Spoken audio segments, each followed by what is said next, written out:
Hey, ça va? Ça va. Et toi? Fatiguée. Plein de clients relous. Mais j'ai eu plein de pourboires, du coup, c'est plutôt cool. D'ailleurs, il y a l'équipe qui a demandé de tes nouvelles et Mélanie qui te fait des gros bisous. C'est gentil. Comment ça s'est passé? Ça faisait un peu bizarre de voir tout le monde. Ma famille, tu sais, ça faisait longtemps que vous n'avez pas vu. Mes cousins ont tellement grandi. Mes tantes sont devenues vieilles et refaites. Mes oncles gros et chauves.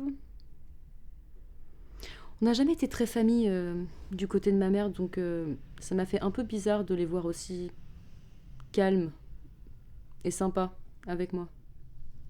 C'est normal, vu les circonstances. C'est bizarre la vie quand même, hein. Là, t'es là et puis l'instant d'après, tu reçois un coup de téléphone. On t'annonce, comme ça, que tes parents sont fait percuter par un mec qui s'est endormi au volant, d'un coup.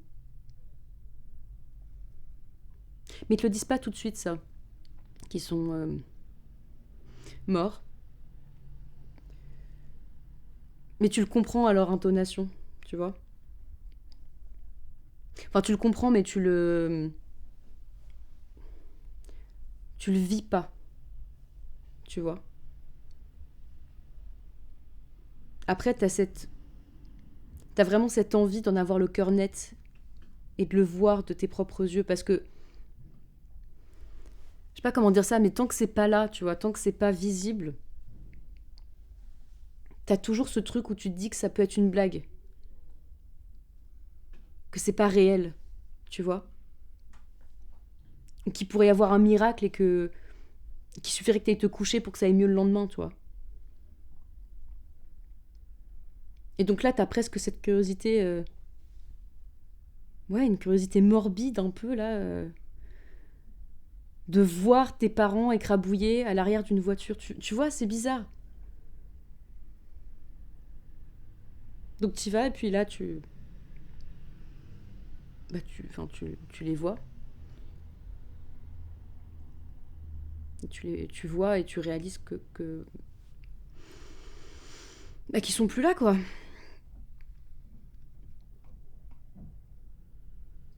Et que t'as plus de parents.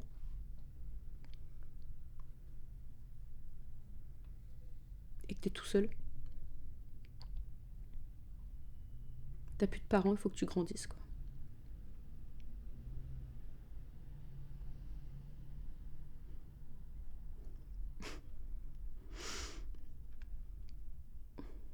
Ils venaient me rendre visite.